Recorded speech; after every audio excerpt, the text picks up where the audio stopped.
man. This crew called Hoop Jargon. They've been getting at it, man. They the ones that's gonna grill you, man, because they majority are all Houston people. So that's shout out to Hoop Jargon. Man, I'm here with my man with Hoop Jargon, the best in the game, man. And you know I only let selected few in my circle. And this is the real dude right here. We gonna get down with the get down.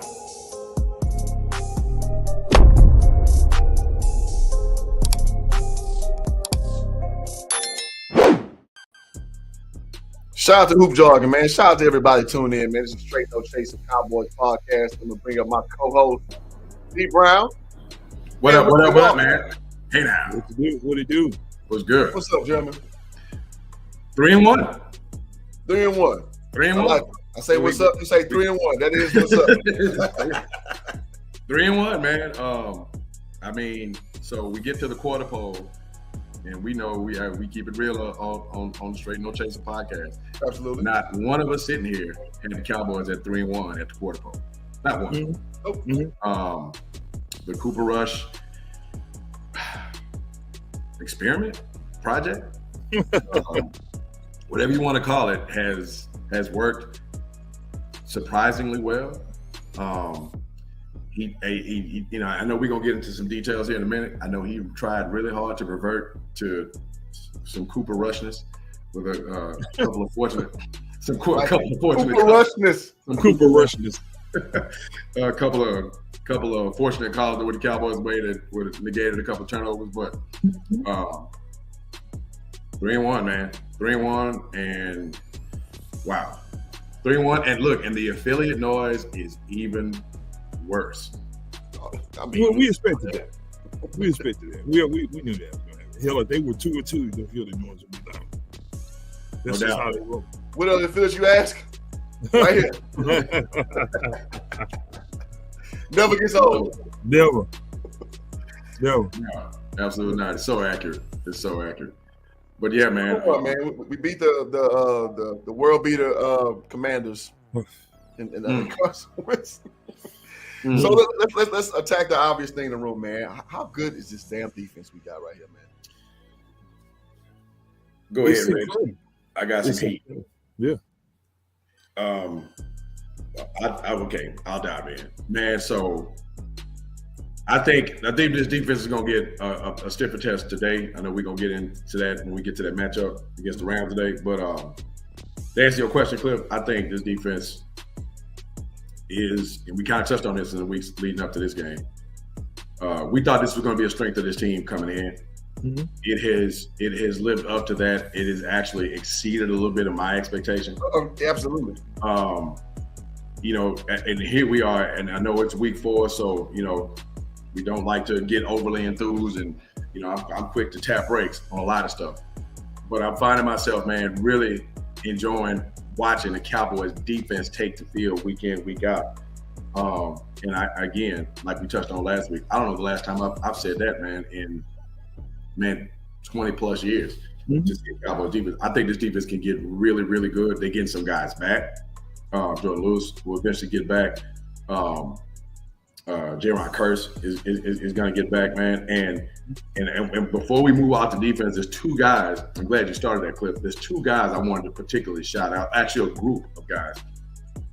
And Cliff, you know as well, we talked about it in jargon, how rough I've been on the Cowboy safeties over the years. Since the retirement of the great Darren Woodson. Deservedly so. Yes. This team, and Rich is shaking his head because he knows where I'm going with this. Man, the safety position on this team since the great Darren Woodson retired has been an abject failure. It's been an absolute joke. And all of a sudden, 22 version of the Cowboys, bro, they got playmaking safeties. Unsung. Donovan Wilson and Deron Bland are getting it done. Donovan Wilson is damn near looking like an early candidate for a Pro Bowl almost. I mean, he's really good at the line of scrimmage. He's solid in coverage. Deron Bland gets his rotation there. He making plays. He comes up with a big pick led to seal the game, and then getting Curse back. They're like, when the hell have we talked about the safety position on the Dallas? Like Roy Williams being a strength. Right. That's how good this defense is, man. It's like now we're talking about position groups that we laughed at, that we talked badly about. Like you said, Cliff, deservedly so. This is unbelievable, man. Unbelievable. Well, beyond that, what I'm thrilled to see, defensively speaking, is two things. Number one, we're stopping the run. Yes. I've been concerned about this defense's ability to stop the run, especially on third down. Mm-hmm. We extend drives, we allow them to run on us. Yes, we do. Gain first downs. They're taking care of business. They're getting off the field now. The other thing is the dumbass penalties are going down. Like it's discipline. There's usually the calming effect is when your offense is on the field and you're running the ball, you're controlling the clock, you control the tempo. It's the opposite. When that defense is out there, our blood pressure goes down. We good. It does. We good. Mercy. Go ahead and punt the ball. We good. We good. They're gonna take care of business. Yeah. And they're not gonna do stupid ass stuff to extend drives or I don't want to jinx him, but my boy Mr. Brown hasn't had that one penalty that changes the course of the entire game like he normally does. Yes, he does. That holding penalty or that pass interference penalty. They're not turning your back while you right. defend. Yeah. That kind of stuff we haven't seen.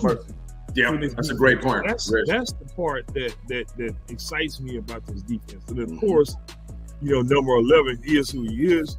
Lately, you can see that they've been focusing their strategy on trying to slow him down, and I think that created a lot of opportunities for others.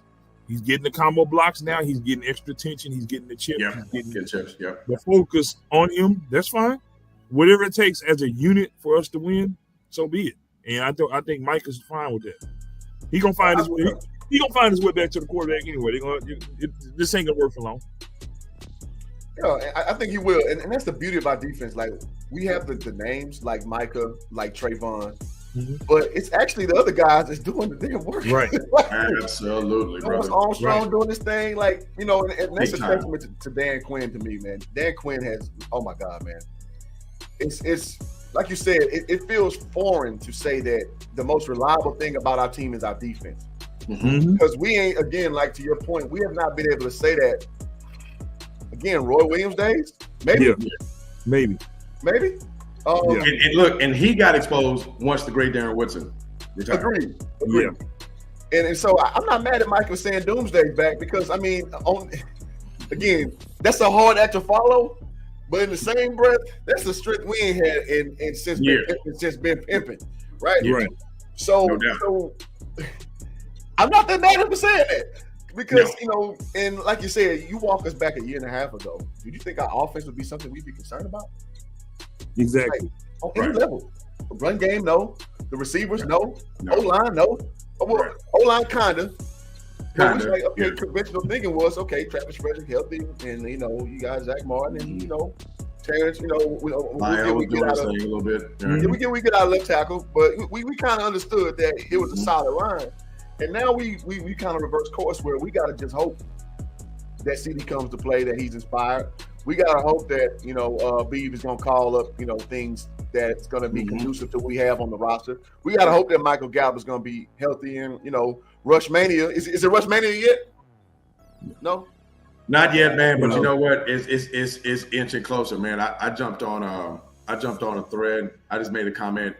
I just saw some cat make a very affiliate-like comment about, most affiliate-like comment about, when Dak comes back, they should just sit him like they did Romo in 16. And I'm like, don't do that. Don't do that. Very affiliate-like. Because and here with the backup clip, I thought about you because you remember you talking about when you lived here, the games you would go to and you would get into it. Oh yeah. With Cowboy fans at the stadium, like, man, what game are you watching? Absolutely. They would say, man, he's not gotten it done. Talking about Dak. He's not gotten them to the promised land, this, that, and the third. And I'm reading this thread like, man, this I think the affiliate thing, man, I think we can officially call that a pandemic. It is. The affiliate pandemic. Yeah. The affiliate pandemic is alive and well, bro. It'll frustrate you. It'll take you there. It really will, man. Yeah. And so I just need Cooper to give us another inning or two of solid relief work. Don't go out. You tried to a little bit last week. Don't go out and make the mistake that cost your team. Make the plays that are there. Of course, you're going to have to get help from Beeve. Dial up plays, especially against the beast that is number 99, which I know we'll talk about later. But just make the plays that are there to be made when they call upon you, man. Lean on that run game. And the one, Rich, you brought up some great trends. Penalties for sure, because penalties just absolutely destroyed this team. We can go back to the painful playoff loss in San Francisco game. I know Dak got just blasted for that game, particularly that last play. But man, those penalties were just as bad, if not worse. Just killed him. And for whatever reason, that's cut way down on both sides of the ball, which is great to see. There's one trend, y'all, that is just concerning me. I won't say disturbed yet because we're only 4 games in, but it is concerning me that I hope the Cowboys reverse, and that is the leaning on Brett Maher to get points. Cowboys are kicking too many field goals. When you got they've gotten away with it in a couple of games. I think against personnel that they could get away with it against. I don't think that's the case today. I don't think that'll be the case when they play the Eagles or some of the better offensive teams they're going to see.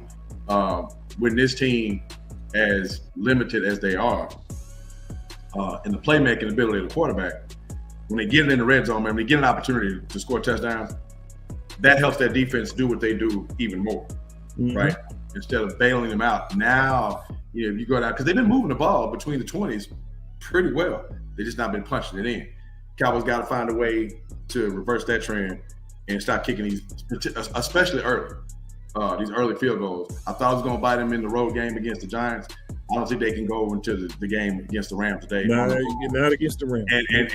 And come away with 2 decent drives and come away with 6 points. They got to put the ball in the end zone. Don't do anything Lucky Whiteheadish. Don't do anything overly cute.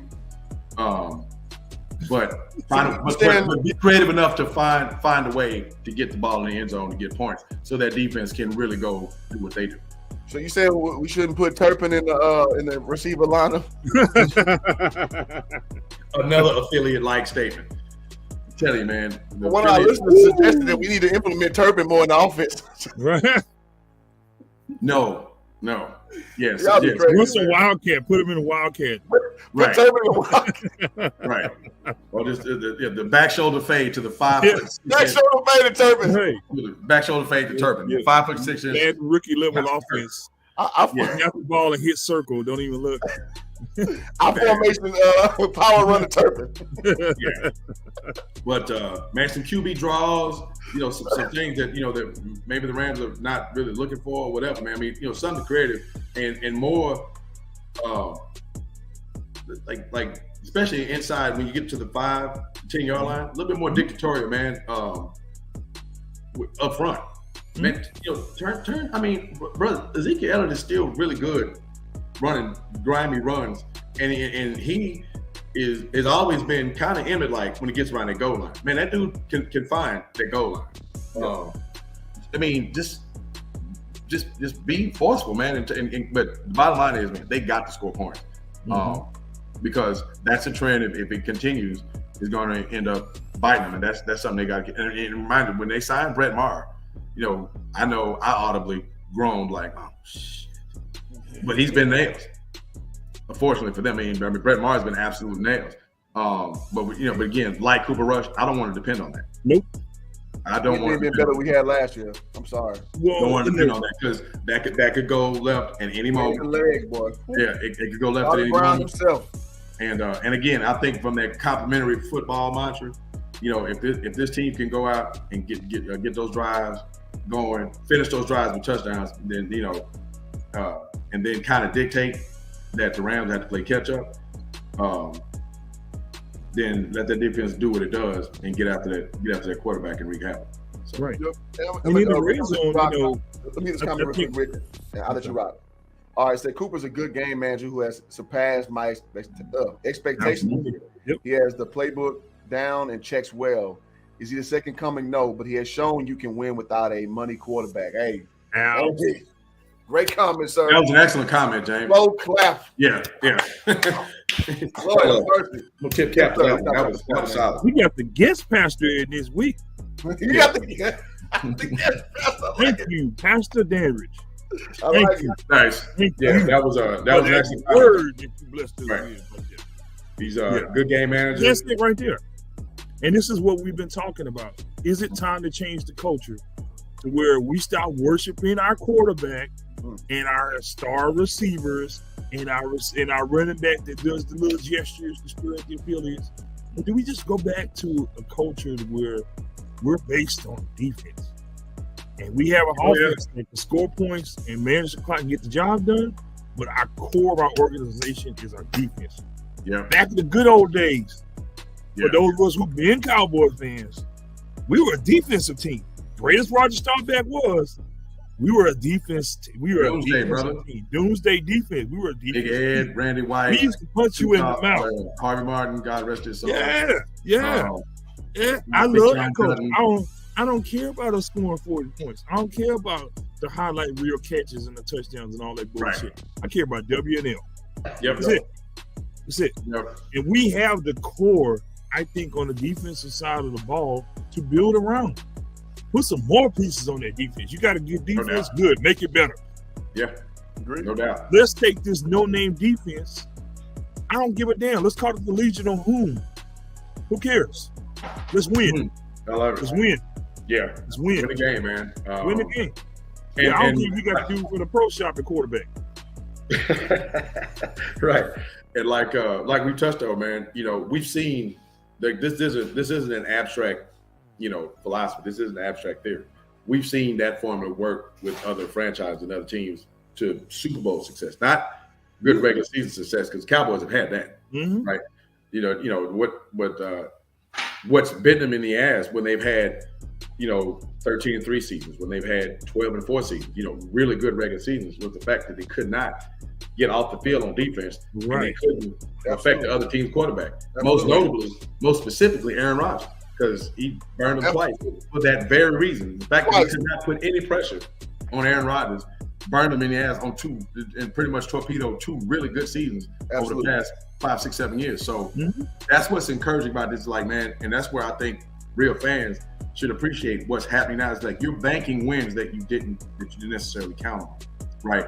And doing so in a fashion that hopefully when we start to, if the playoffs, they keep, winning more than they're losing, obviously, and the playoff picture starts to take shape and the Cowboys are in it, now you can start to let a little bit of optimism creep when it gets to that point about how they could fare in a playoff situation, because they're doing it, like to Richard's point, with defense. They're doing it being, and not a bend but don't break deal, but disruptive.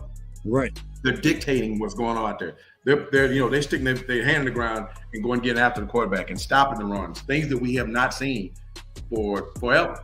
So this is fun to watch, man. I hope Cooper can go steal another one today, and this defense does what it does. I think that's what the Cowboy W is going to look like. It's going to have to be pretty much more of the same what we've seen first 4 weeks. Right, absolutely. Just to go back to the core real quick. If you take out the GOAT, of course, the greatest quarterback of all time, Tom Brady, you take him out. I'm going to go through these Super Bowl winners, and you tell me if their core is based on offense or defense. I'm going to just go back to 2012. Okay. New York Giants, defense. Baltimore Ravens, absolutely. Seattle Seahawks, Denver Broncos, Philadelphia Eagles, Tampa Bay Bucks, and of course the Kansas City Chiefs, who also has another generational talent quarterback. Out of that group, how many of those teams you think their core was based around their defense? They won. They got rings. Most of them. They got Super Bowl 6 of the 7. Yeah, like probably 80% of what you named. And the two teams that won that were not defensive based teams are teams that had generational all-time great quarterbacks, Mahomes and Brady. Right. We ain't got that. Haven't had it. Why are you trying to build your entire organization when we didn't know before he even signed a contract, we didn't know if Dak was an earth-changing quarterback. No. He hadn't proven anything yet. He got $75 million. I don't understand the mindset. of the affiliate and of the Jerry Jonesian concept. You win. I love this. You put the comment up that Brian put. Offense makes ESPN, and defense gives you Super Bowl rings. That's it, Penn. That's it. Well stated, Penn. Good. Church, tabernacle, preach holy water, sprinkle, sprinkle. Say it right there. Yeah, thank you for that comment. It's a terrific comment. Yeah, and it puts a lot of butts, a lot of affiliate butts in Jerry world. That's what it does. Right. That's what it does. Well, what the knucklehead doesn't realize is of going to Super Bowl. So does winning. Winning brings you success also. This is gonna put butts in the stadiums regardless. What are the damn Cowboy fielders can't shut up about? Yeah. The 5 rings that most of them weren't even here to see because they weren't even born yet. Facts. And winning will bring them here. Don't worry about that. They'll come when you win. Absolutely. Yeah. Absolutely. Do it the right way. I think we are doing the right way for the most part. Because we stepped away from the clown era for a little minute now, more in the competency era rather. So that does bode well for us going forward. It's just about us maintaining that. I think that's the biggest thing of us not drifting back into that. Well, I mean, Jerry Jones is the curator of all this. I mean, if we're being honest, man, just throwing these scenarios out there, throwing these names out here, basically creating a quarterback controversy that us who understand football know that there's no quarterback controversy if we're being honest. But I mean, that's what you get with Jerry, man. Jerry's gonna mix all that stuff together because the way he sees it, that's how you sell the product that is the Dallas Cowboys. So I mean, it is what it is, and we'd be hard pressed to argue with him being the most expensive, franchise in the NFL by a long shot. So in the world. Well, there's no question about his business savvy when it pertains to making dollars and cents. Hell, he's done it better than anybody else in sports. Absolutely. But at the same time, do you have a culture that has substance? Because you can sell the hell out of Sizzle. He's proven that. But do you have a culture that has substance, that's substance based? Because the Rams right now got both. Mm-hmm. They got the sex appeal and they got the ring. Indeed. They got stars and they got the ring. So how do we get back to the era where we have both? And this is a kind of an awkward place for us real Cowboys fans right now, because we're winning right now in spite of, and we're kind of like we're shacking up with somebody that we don't want to be with. Because let's be honest, none of us want Mike McCarthy. No. Nothing would make me happier than to see Mike McCarthy's ass get fired. But I know that that's not going to happen right now because in spite of these circumstances, he's going to get another pass. And my fear deep down is that somebody's going to come along and they're going to snatch up Dan Quinn away from us, take him away. He's gone.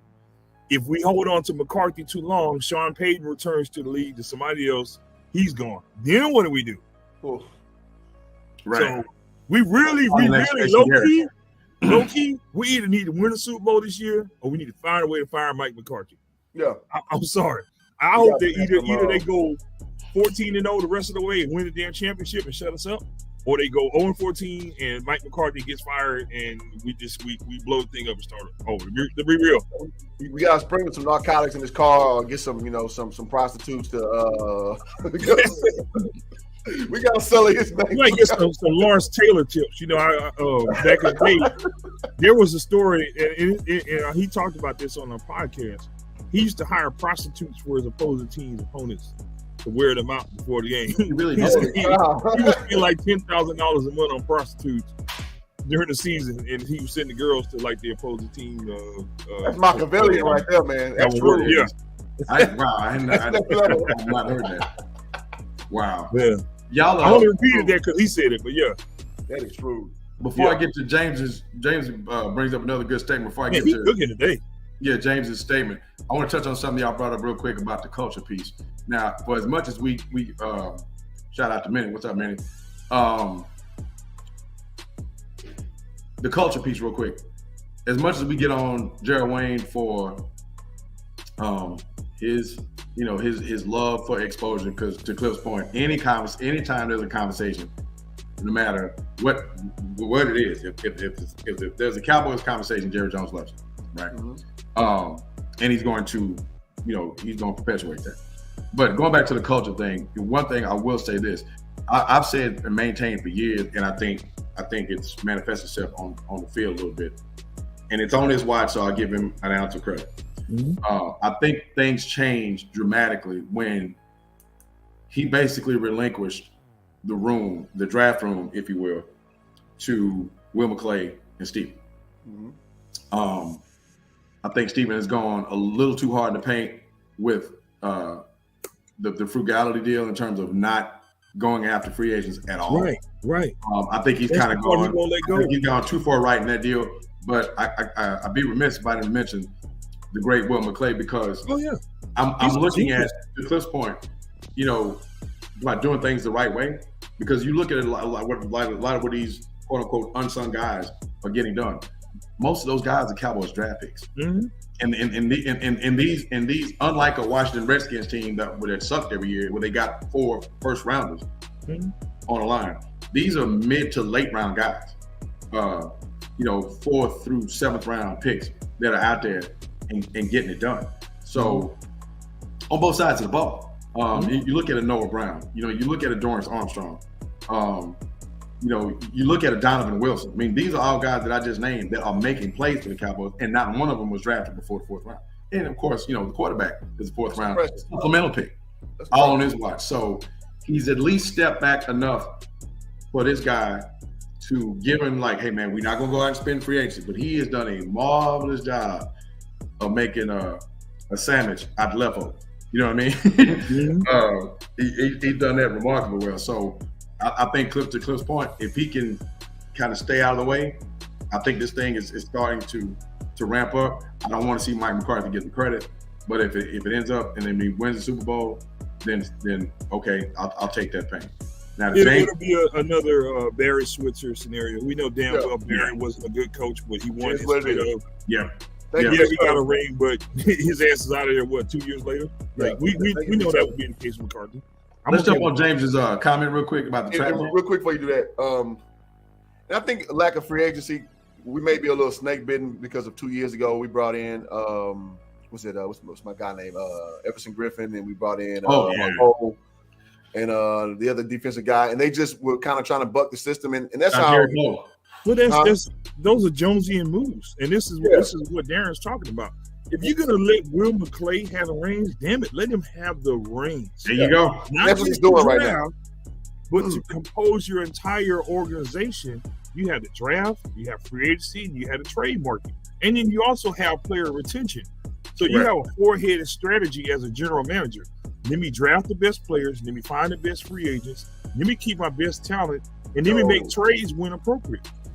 When you don't have those cards that you can play back and forth, because sometimes they go hand in hand. Sometimes I might pick up a free agent that might knock my guy off the roster. I trade him. I use the draft pick to move up and fix another problem. When you don't have all of those things at your disposal, then it's like boxing with one arm. That's the problem that we have in the front office. That Will McClay's allowed to do what he wants with the draft, but he don't have a say on anything else really. You know what? I'm gonna say this real quick. I watched a movie, which I'm so late to the party. It's not even funny. Watching what's that shit called? Moneyball. And it shows. I just watched it yesterday, and I know I'm way late. Billy Bean, greatness.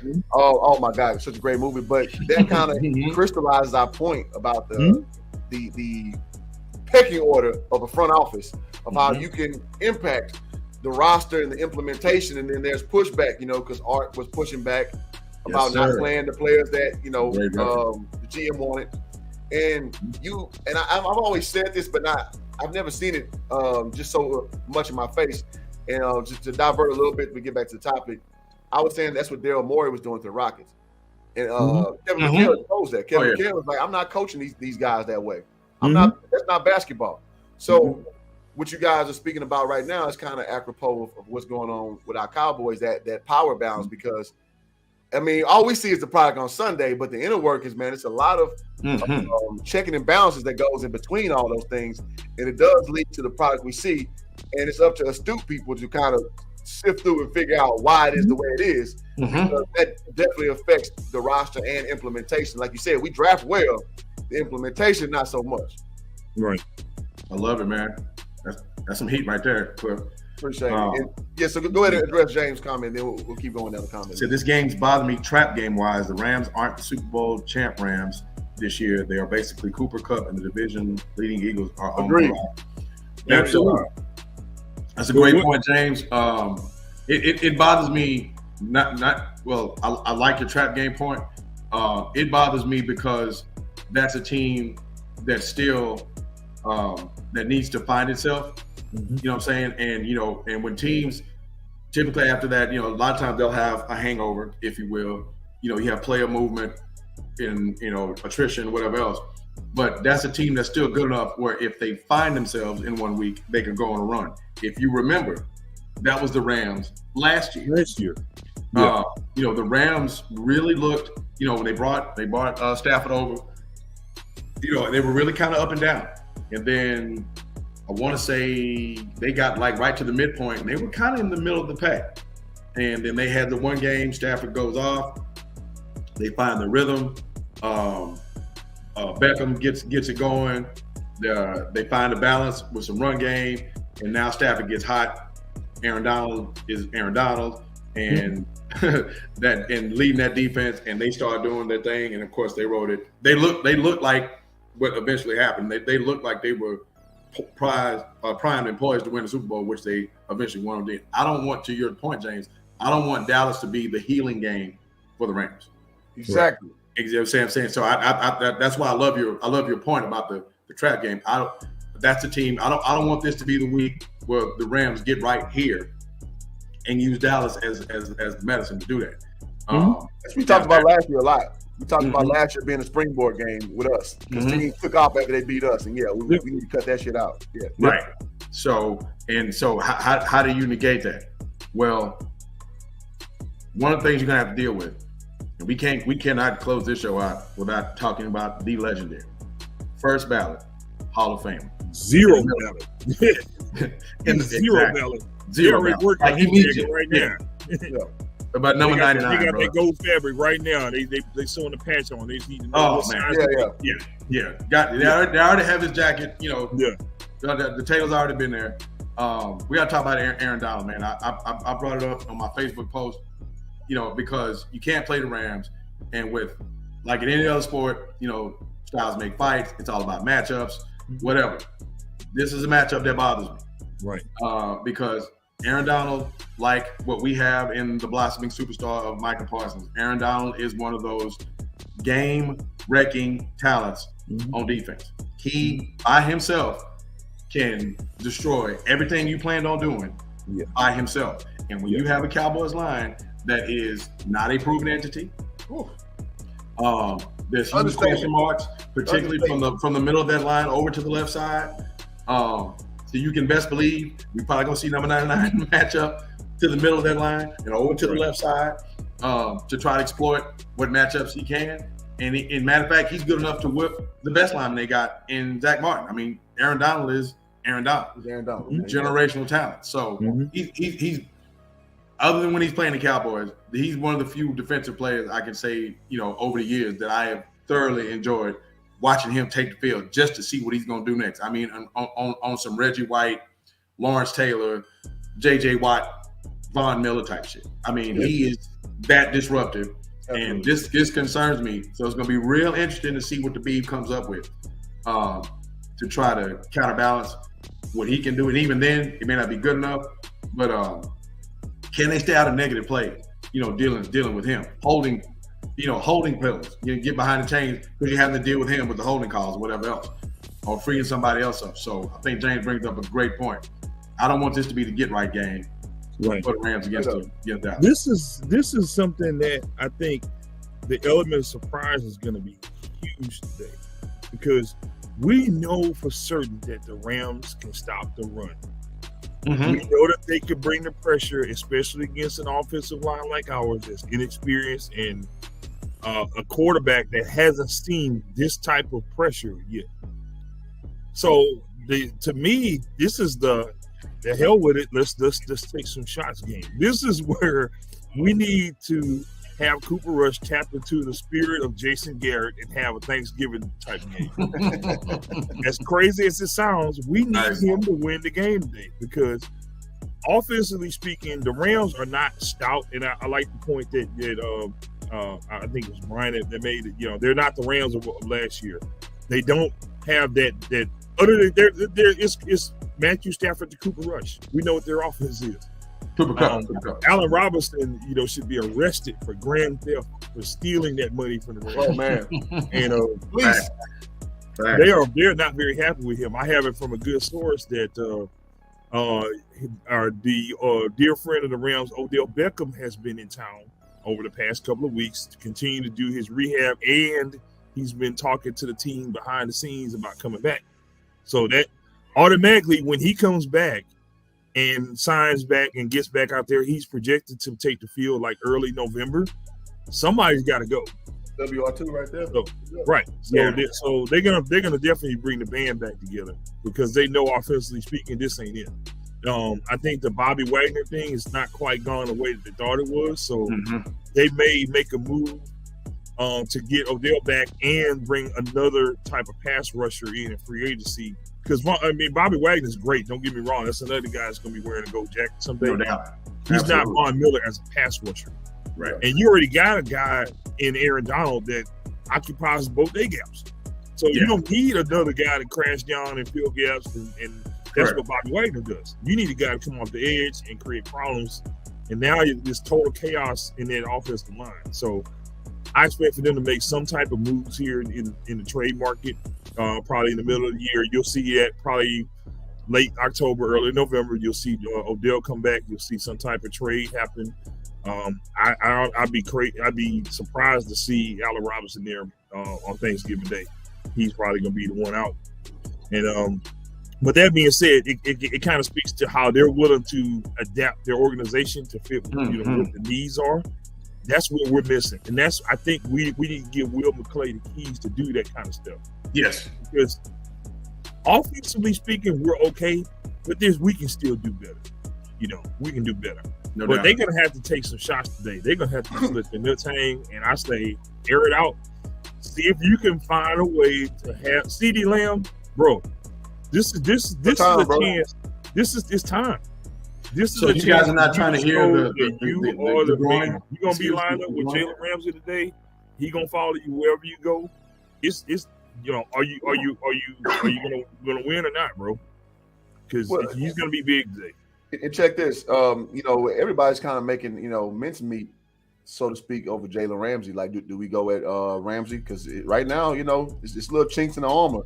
For his, because his reputation's been a shutdown corner for the better part of the last 4 years, and now he's looking he's looking a little soft, looking a little tender. Well, they haven't had that kind of pressure up front. I don't care who you are. If you're a defensive back and you don't have pressure up front, at some point you're going to get beat because you can't. I don't give a damn you're Deion Sanders. You can't hold a receiver forever. Right. Darrell Reed with anybody? Right. So at some point. That's why I say I think they're going to make that move to bring the pressure back because it's affecting him also. Man, would you have thought, either one of you thought when the season started, we texted about it when the Bobby Wagner signing happened, we was like, man, Yeah, how we missed that. But after week 4, would you have remotely thought that the Anthony Barr signing would be more impactful than Bobby Wagner? Crazy. No. You know what I'm saying? But Anthony Barr has been great.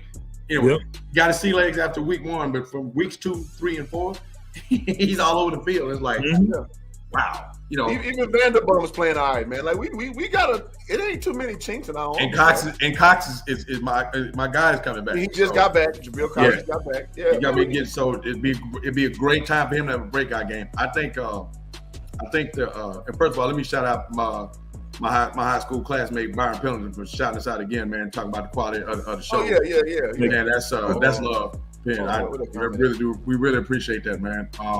This is what we're after. Fact based, reality checks. No affiliateness, none of that. We really do appreciate that, Penn. But I was gonna say, man, I think success for the Cowboys today. I love the taking shots piece, Rich. I think I agree with you. I also think that a big part because the Rams can be had up front offensively. So if we talk about styles make fights, we talked about Aaron Donald in the matchup with Dallas' O-line. I think Dallas's defensive front and the Rams because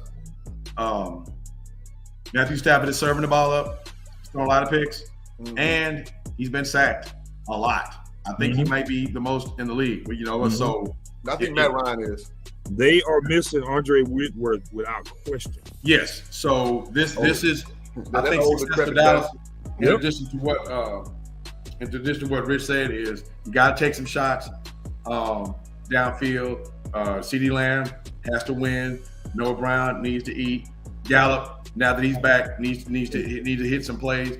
The other piece is I think that Dallas could force some takeaways or get them behind the chains, give them a short field here or there to put some points on the board, so they can get. If they can get up early, like I said, convert the scoring opportunities to touchdowns versus field goals, and then forcing Stafford to drop back, which plays into Dallas' strength, was getting after that quarterback. Yes. Then I think we got something. I think that's the best case scenario is for Dallas to get up early. Like I said, hit on that shot that you talked about, Rich. Maybe early get in like a nice 7-10-0 start. Yeah. Convert those scoring chances into TDs, man, and then let that defense eat. Let them get out. Shock and awe. Buster Douglas. Shock and awe. I love it. The first time that somebody made Mike Tyson fight backwards. Yeah. He brought through him. The aggressor, he's going back. Nice. Yep. Hey. Yeah. And like Between the Game Sports just saying, man, I go subscribe to this channel. Indeed. He's props as well. Listen, man, Diggs took a lot of scrutiny, man, for his gambling. He took a lot of heat. Deservedly heat. Yeah. I see where he needs to improve, and I give him props. He tightened that shit up a little bit. Yes, he has. He's not become an interception sideshow anymore.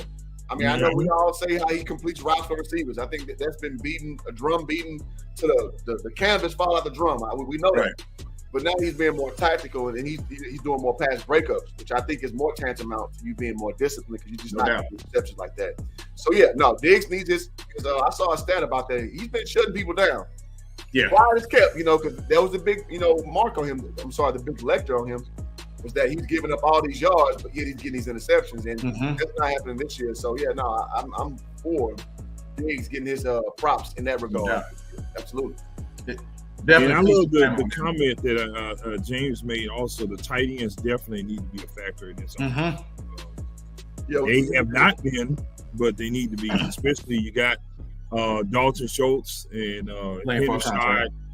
Those guys need to come in and get some targets also. It shows back. The ball around. It shows back. Is Dalton back? Yeah. Okay, I'm about to say this because we over here with Bugle Boy Jeans wanting polo results. I'm actually cool. Boy, I haven't heard that one. That's a good one, bro. Tell me I'm right. Wow. Damn.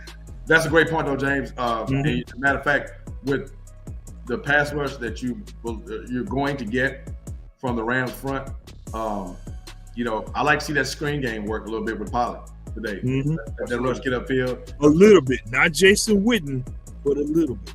Yeah. Not Romo to Witten. Romo, that shit was so annoying. Right. Get the tight ends. Yeah.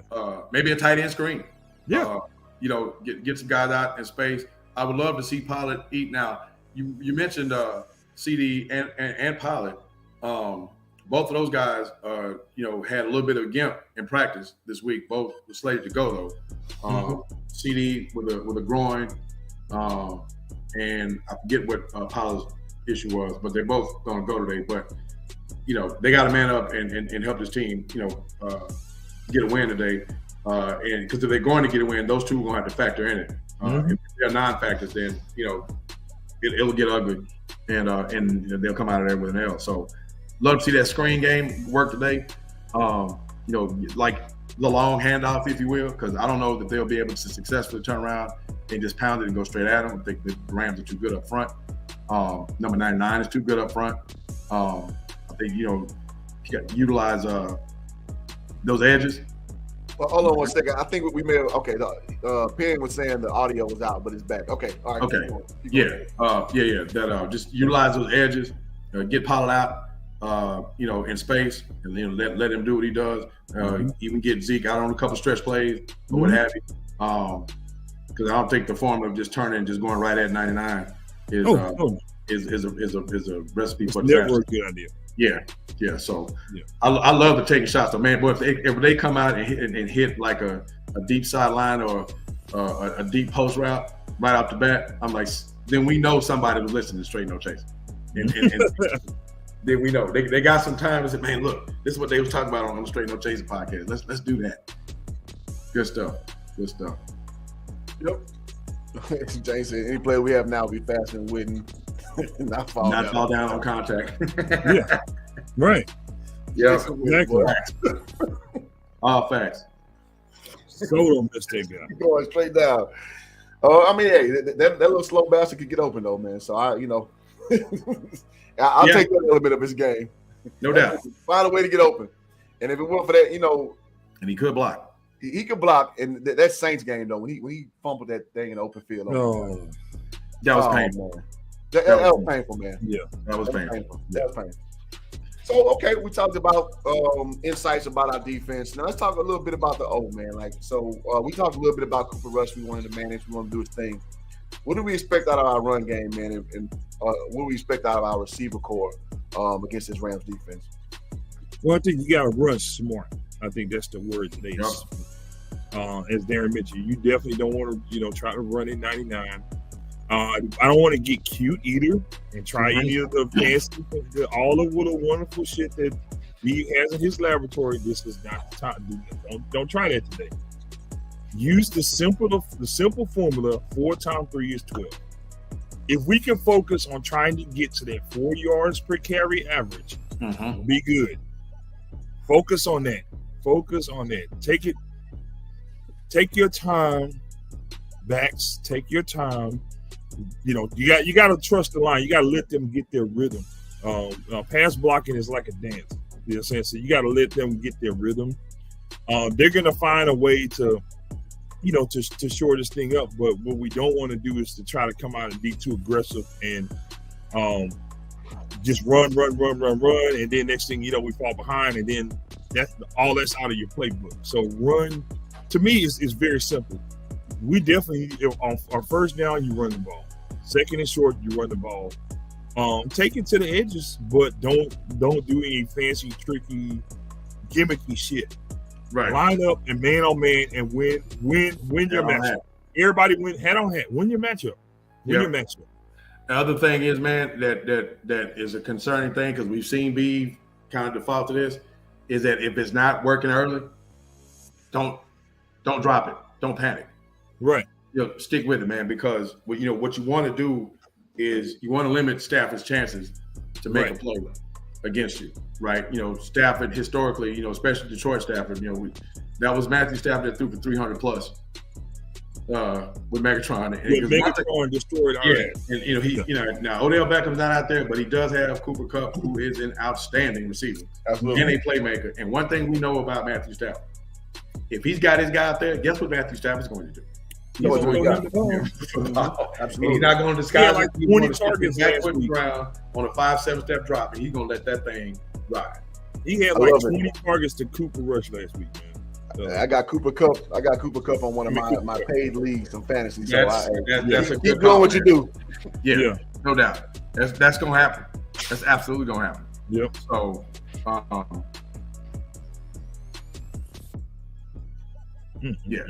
So that's really going. It's really going it's old school football. It's going to come down to who wins the line of scrimmage today. Who's better at creating havoc against other teams' quarterback? Right. I think that's going to really come down to who takes this dub today. And it's gonna show just where we are with exactly. This is gonna be a huge litmus test for this offensive line. Because no better way than to test it than to do it against one of the best interior defensive linemen of all time. So we're gonna definitely see what Tyler Smith's made of today. I hope that we see some type of growth with our guy Tyler. Be honest. Like I said, I'm disappointed because I can't lie. He was one of the guys I was excited about drafting, but he hasn't quite panned out the way I thought he was. But We'll see if he's ready to elevate. It's time to elevate, man. So who's in a guard? Left guard. That's a good question. I don't know exactly who they're going to start today. And then the other thing that came up is depth is a bit of a concern because Jason Peters is going to be out for at least a couple of weeks with a chest injury, right? Yeah, with a chest injury. Big P, big old P. So they probably put. I don't know if it's going to either be Ball or McGovern left guard. I'm not sure what they're going to do there. They might just stick McGovern in there because Ball is going to probably have to be the swing tackle since Peters is out. No doubt. Yeah. But to put a bow on Cliff's question, they you don't completely advocate running the football. You've got to stick with it, and you've got to establish some type of run game so that some play action pass can work, so they can take those shots downfield. So you got to find some success, at least enough for the Rams to respect it, so that you can get some plays downfield. But if it's tough going early, don't completely abandon it. And then because what I don't want to see Cooper Rush drop back 40, throwing the ball 35. That might. Don't be surprised. That might happen today. We'll talk. That might happen moment. But wait, what if he does that and wins? Ooh. That's gonna. Oh my God, Cooper Mania is gonna go nuts. But Cooper Mania is gonna be unleashed. As crazy as it sounds, as non-football as it sounds to me, that might be your shot. That might be your shot. They may not be expecting it because they kind of dialed the offense down a bit too. Like, he's getting the credit, but Cooper Rush hasn't changed the world. Like when Dak stepped in for Romo, offensively speaking, they got better. They could do more. Mm-hmm. He made plays. He made shit happen. He made shit happen with his legs. He was doing things. And we had smart play every time too. He's making a smart play with his opposite. Right, he was smart. But he's not changing the world offensively speaking. So now to be fair, that line that he walked into when he replaced Romo, that 16 line is one of the best lines that's ever been here too. Yeah. So we keep that in context. So that's the challenge for Beebe. I've argued that it's almost up there with the Great Wall. Well, they weren't as accomplished in terms of the ultimate success, but man for man, that line left to right. Now, what's crazy is a lot of people don't realize this because that line is all the success that they had. But do you realize that there were 3 All-Pros in that line, and that line for the 90s never had that? Yeah, matter of fact, All-Pros. I'm gonna tease this too because I got something special for the week that we play against Detroit. Okay. Because there's always the debate about Barry versus Emmett, and the default thing that all the idiots I say out there is that Emmett had the line. Well, we're gonna break it down to you and explain to you why it was much more than just the line. Because for those of you that don't know, collectively speaking, the Great Wall was only together for 3.5 seasons. And Emmitt Smith had 2 rushing touchdowns and an MVP while Larry Allen was sitting on his ass in college eating tacos in his locker room in his dorm. Yes, he did. So we deal with facts around here. There you go. We'll deal with that later. No doubt. Make sure y'all subscribe to the channel, guys. Make sure y'all hit that like button, man. Let's get more people in here to hear that gospel. That is Straight No Chasing Cowboys podcast, man. Like, share, subscribe. Tell the friends, tell the haters. You don't mind talking to them. Everybody welcome. Everybody can get it. Go around. Yeah. And so to end of the comment thread, James, you've been holding down the chat, man. So you got to start through today, man. No doubt. Yeah, absolutely. James get the lucky white hair war today. Man, straight up, just good commentary, nice and succinct the whole way through. He said the same thing. We need a bounce attack. We can power up the middle on the outside run, take a few shots when the defense makes a mistake. 50-50 Coop, Dak would not beat you in a shootout. Cooper or Dak would not. Yeah, and we're not even looking for that. I think at one point, maybe 2020, we thought Dak had that in him. I think that ship has sailed, and we just want competent quarterback play. Mm-hmm. And like you just named, Super Bowl winning teams have really good defenses, and I'm good with us hanging our hat as being a defensive team that can get you get us touchdowns on the offensive end. I'm good with that. So I don't think the Ravens fans are concerned about having Trent Dilfer on their Super Bowl team in 2000. Exactly. I don't think the Ravens fans really care about that. Yeah. Or Tampa with Brad Johnson. Yeah. Brad Johnson. So, yeah, man, that's so it's gonna be red when Dak gets back, man. This thing is, and obviously it's a week at a time. But man, if this dude, if they come out of LA, man, with a win, like I said, the mania is officially on in because the mania's on for sure. I mean, you can't stop it. One, it's it's defending Super Bowl champ, and they beat them. It's just now he's 4-0 as a starter. If they pull it off, 5-0, right? Yeah. So and then next week you face the division rivals who right now are undefeated. So I hate to throw the scenario out there. Rush wins today.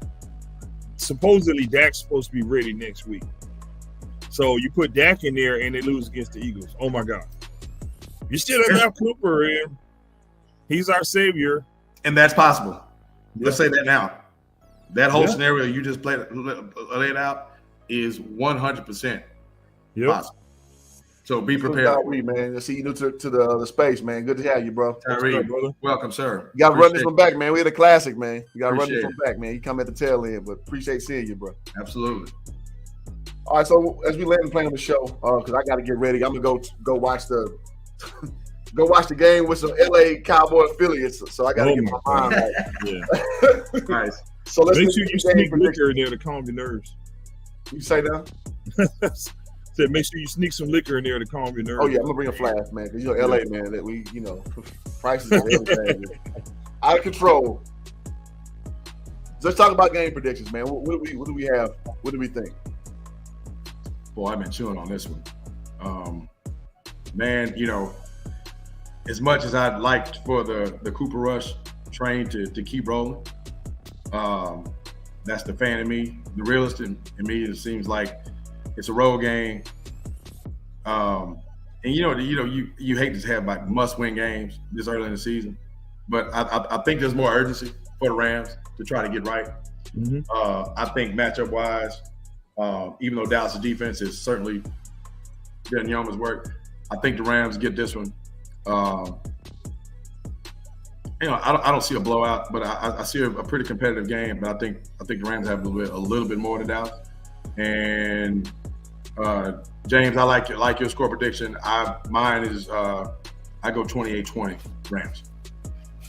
Yeah, I think I agree with that. The sentiment from the Rams' perspective, they're in a tight race in the NFC West, and on top of that, you lost to the 49ers, so they have to keep pace. They're a wounded animal right now. Yep. They're a team that's stocked with veterans. They have a coach, arguably one of the best coaches in the league. They're prepared for this scenario. They've been through it last year. They're going to be better coached than we are today, I suspect. Boy, that's a great point. We ain't even talked about that matchup. Defensively speaking, we already know about 99. We know what they're capable of on the defensive side of the ball. I just think it's going to be a little bit too much for Cooper Rush and Rush Mania, so I'm going to go 24-14 Rams. 24-14 Rams. Okay. I'm going to be the optimist on this board because I think the Rams – I think the Rams are a broken team right now, man. I think maybe the confidence factor may permeate over this game. Now, it is a away game, which we don't play bad on the road, just as long as we stay out of San Francisco. As long as we stay out of where's we play bad on the road? I think Seattle. On the road. Seattle. As long as we stay away from a few select cities. Yeah. I'm actually pretty optimistic today, man. So I'm going to go Cowboys 20, Rams 16. Wow, I'm holding to 16 points. Yeah. I don't think they're that's a huge vote of confidence for the defense. I'm not mad at it. Cliff didn't pull out the burger, but he pulled out some sliders today.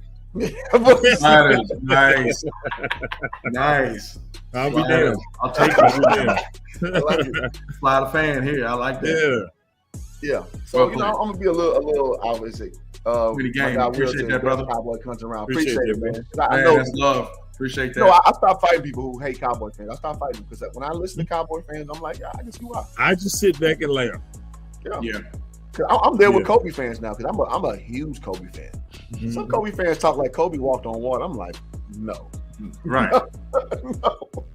Kobe had a lot of BS in between all of the success So I can kind of see what people say about Cowboy fans. It took me a long time to come around, but I'm like, okay, all right, I can see that.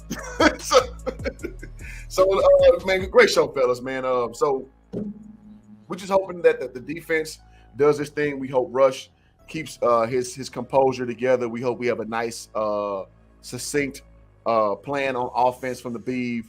And we hope that Aaron Donald just doesn't go nuts. I think that's probably the consensus of what we said tonight. And we need the intangibles, special team, turnover, something. Turpin, come on, do your thing. This would be a great game for the bus one. We get excited the Turpinites out there, Because Turpin, so he got his rocks off at SoFi. It's against the Chargers, but maybe this is back, the universal beam on back to the house that Turpin built. The house that Turpin built. I like it. So if he runs that back, we're going to use that, Rich. We're going to right. I love it. Yeah. I love it.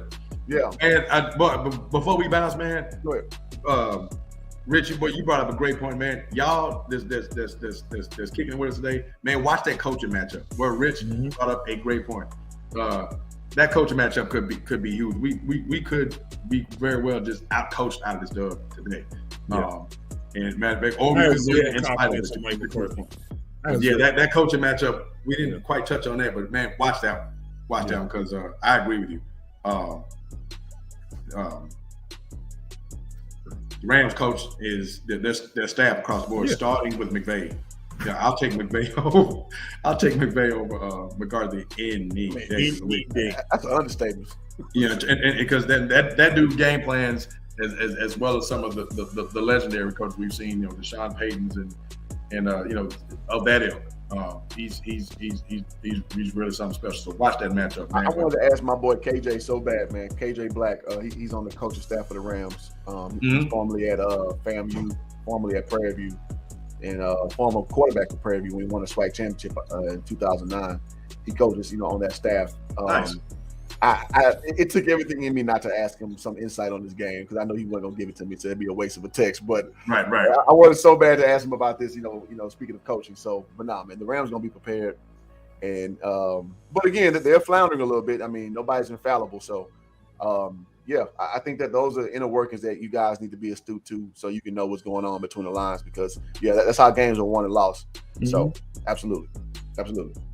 So hopefully McCarthy doesn't miss man's fourth downs. That part. Oh my God! I don't even want to see what's a whole nother show we can start. I want to end the show on a good note. So, Rich, you got anything before we peace out? That's it. Other than that, just continue to like, share, subscribe, follow. For those of you guys, because I know we're all forward thinkers. For those of you guys that are going to be going to Phoenix for the Super Bowl, y'all keep in touch with us because we got something really, really, really big coming up. I'll just say that. So we are going to be part of a huge Super Bowl event in Phoenix, Arizona.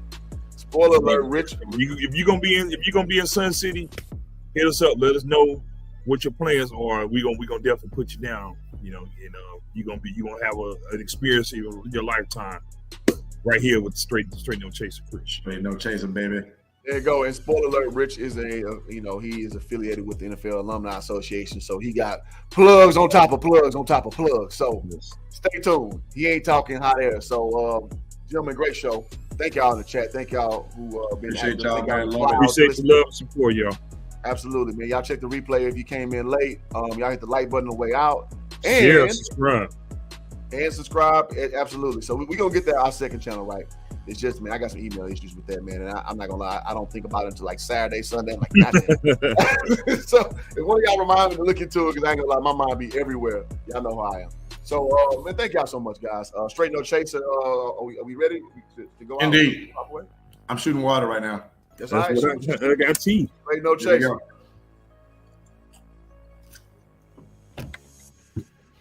And we out. Peace, y'all. Go Cowboys.